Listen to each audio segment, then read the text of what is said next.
Rocks के बारे में बताएंगे। एक कक्षा 9 से 12 के विद्यार्थियों के लिए महत्वपूर्ण है।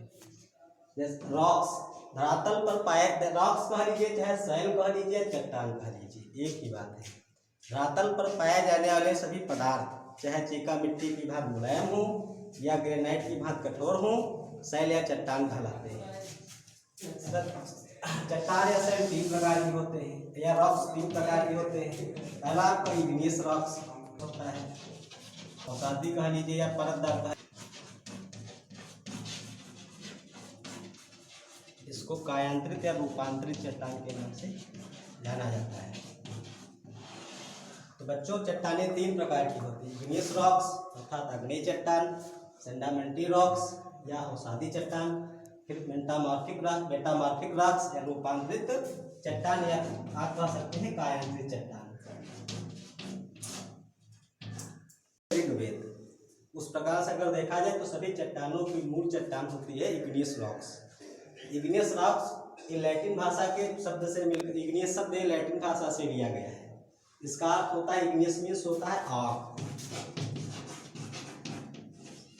इग्नियस मीन्स होता है आग, अर्थात वो चट्टानें जो आग की तरह हीट होती हैं, आग की तरह गर्म होती हैं, इनको हम अग्नि चट्टान के नाम से जानते हैं। अब देखिए तो अब देखिए जो अग्नि चट्टान का निर्माण कैसे होता है। ज्वालामुखी द्वार के अंदर 3 लेयर पाई जाती है। सबसे जो ऊपरी लेयर होती है, जिसको हम ऊपरी पर पलटे, इसके बाद आपकी जो पहली परत होती है उसको सियाल कहा जाता है। सियाल, अब सियाल, इसका सियाल नाम क्यों पड़ा?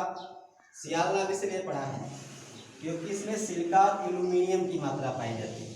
तो सिलिका का सी, एल्यूमिनियम का आल, इसीलिए इसका नाम सियाल पड़ा है। दूसरी परत जो आपकी है सीमा है, सीमा का नाम सीमा इसलिए पड़ा है क्योंकि ये सिलिका और मैग्नीशियम से बनी हुई है, इसलिए इसका नाम सीमा है। तीसरी जो अंतिम परत आती है निफे, तो निफे में निकिल और फेरियम, फेरियम इस भारी धातु यानी लोहा, फेरियम से मिलकर के बना, इसलिए इसका नाम निफे है। तो पृथ्वी में जैसे हम ऊपर से नीचे की तरफ जाते हैं तो टेम्परेचर भी बढ़ता चला जाता है, डेंसिटी भी बढ़ती जाती है। तो ज्योग्राफी का नियम है कि 32 मीटर की गहराई पे जाने पे 1 डिग्री टेम्परेचर बढ़ जाता है। जैसे हम पृथ्वी की ऊपरी परत से अंदर से 32 मीटर की गहराई पे जाते हैं तो 1 डिग्री टेम्परेचर जो में वृद्धि हो जाती है। तो अब डेंसिटी भी बढ़ती चली जाती है। जैसे सियाल की डेंसिटी है 2.4 से लेकर के 2.7, सीमा की है 2.7 से लेकर के 2.9, और नीफे की डेंसिटी है 11। अगर संपूर्ण पृथ्वी की डेंसिटी देखा जाए, घनत्व देखा जाए, संपूर्ण पृथ्वी का घनत्व है 5.5। तो अब देखिए, तो जैसे हम ऊपर से नीचे की तरफ गए तो डेंसिटी भी बढ़ती गई, टेम्परेचर भी बढ़ती गई। अब देखिए, पहले यूपी बोर्ड में हुआ करता था कि देखिए 2 प्रकार की प्रक्रियाएं होती हैं, महादेशी उच्चावचनकारी प्रक्रिया, पर्वत निर्माणकारी प्रक्रिया। तो महादेशी उच्चावचनकारी प्रक्रिया के अंतर्गत 2 प्रकार की प्रक्रियाएं होती है, संपीडनात्मक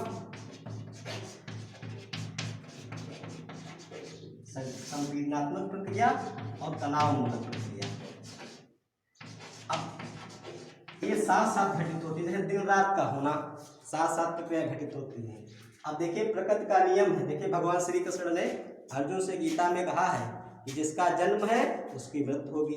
जैसे अगर भगवान राम पैदा ना होते तो कैसे मरते, हजरत मोहम्मद साहब पैदा ना होते तो कैसे मरते, गुरु नानक देव पैदा ना होते तो कैसे मरते। संसार में नियम है कि जिसका जन्म है उसकी मृत्यु होगी। तो अगर एक भाग में संपीडनात्मक प्रक्रिया होगी तो दूसरे भाग में तनावमूलक प्रक्रिया होगी। तो संपीडनात्मक प्रक्रिया वो प्रक्रिया है जब किसी सैल या चट्टान पे आमने सामने से जब बल कार्य करता है, इसको संपीडनात्मक प्रक्रिया कहा जाता है। और किसी सैल या चट्टान पे जब विपरीत दिशा में बल कार्य करता है, इसको तनावमूलक प्रक्रिया कहा जाता है। तो संपीडनात्मक प्रक्रिया के अंतर्गत जब किसी, जैसे जिस प्रकार से आप एक लोहे की छड़ ले लीजिए और लोहे की छड़ के दोनों सिरों को दबा दीजिए तो बीच में फोल्ड पड़ जाता है, मोड़ पड़ जाता है, ये संपीडनात्मक प्रक्रिया है। तो जब किसी चट्टान या सैल पे जब तनावमूलक बल कार्य करता है तो उसके बीच में दरार पड़ जाती है, जिसको हम फाल्ट कहते हैं इंग्लिश में। अब देखिए, इस प्रकार में जब पृथ्वी और प्रकृति का नियम है कि एक भाग में अगर तनावमूलक प्रक्रिया होगी तो दूसरे भाग में संपीडनात्मक प्रक्रिया होगी। तो देखिए, जैसा कि देखिए, बच्चा जब पैदा होता है तो जब बच्चा पैदा होता है तो परिवार में सब लोग बहुत खुश होते हैं, केवल अकेले बच्चा रोता होता है और परिवार में सब खुशियां मनाई जाती हैं।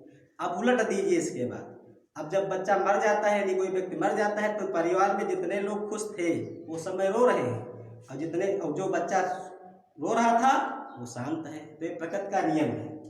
परिवर्तन जैसे प्रकृति का नियम है। दुख सुख का नहीं, एक भाग में संपीड़न तो दूसरे भाग में तनावमूलक प्रक्रिया।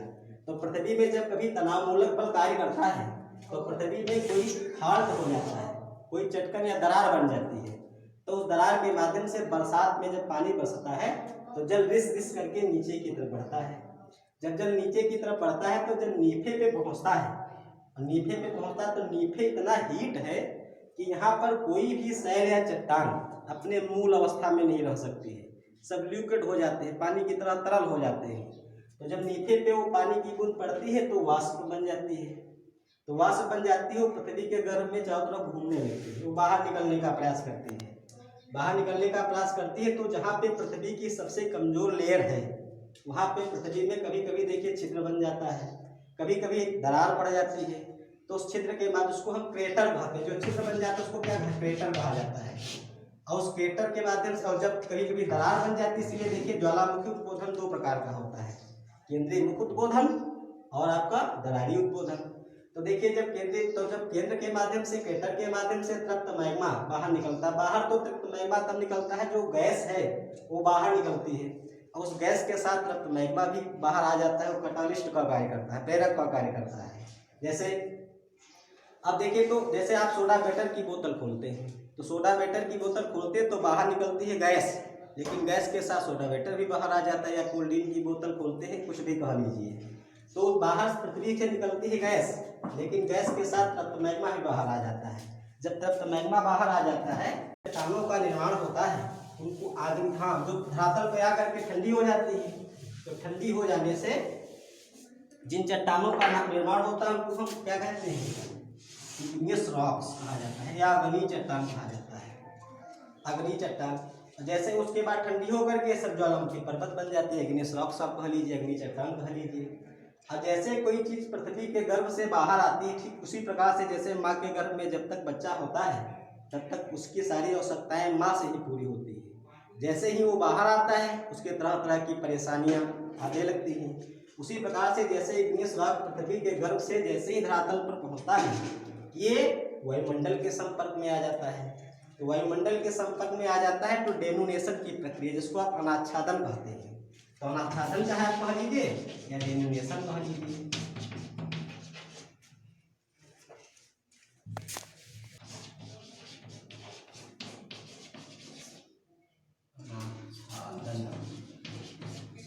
अनाच्छादन तो अनाज कह सकते हैं। डेनोनेशन दो प्रक्रियाओं का परिणाम है।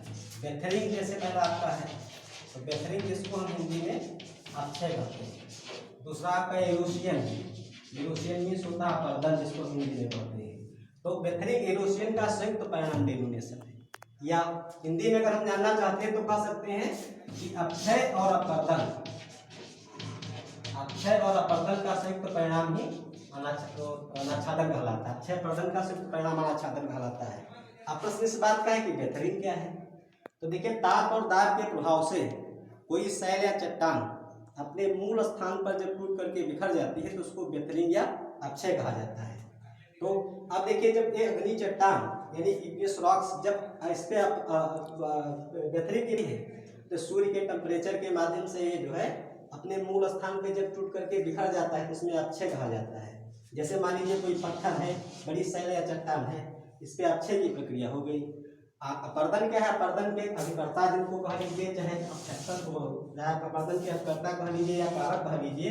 जैसे आपका नदी का जल है, नदी है, वर्षा का जल है,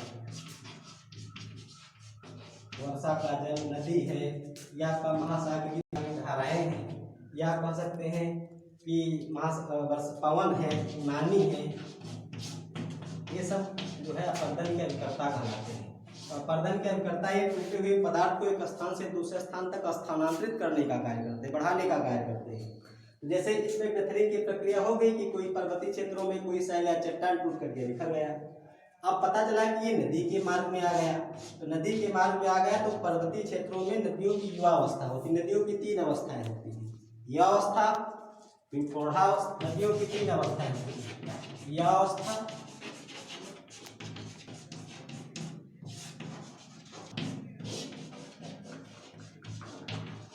वृद्धावस्था युवावस्थाएं पे होती हैं। तो युवावस्था इसलिए कहा जाता है क्योंकि नदी के जो जल का वेग होता है वो ढाल पर निर्भर करता है। तो पर्वतीय क्षेत्रों में बहुत तीव्र ढाल होता है, इसीलिए आप पर्वतीय क्षेत्रों की नदियों को अगर देखा होगा तो उनकी चौड़ाई बहुत कम होती है, उनका वेग बहुत तीव्र होता है। अगर आप हरिद्वार गए होंगे तो हर की पैड़ी पे देखा होगा गंगा नदी में थोड़े से पैर पर में पानी में आप रुक नहीं पाएंगे, क्योंकि चौड़ाई वहाँ पे ज़्यादा नहीं है, वहाँ पे जो है वो तीव्र, क्योंकि ढाल बहुत तीव्र है, तीव्र बहुत ज़्यादा है।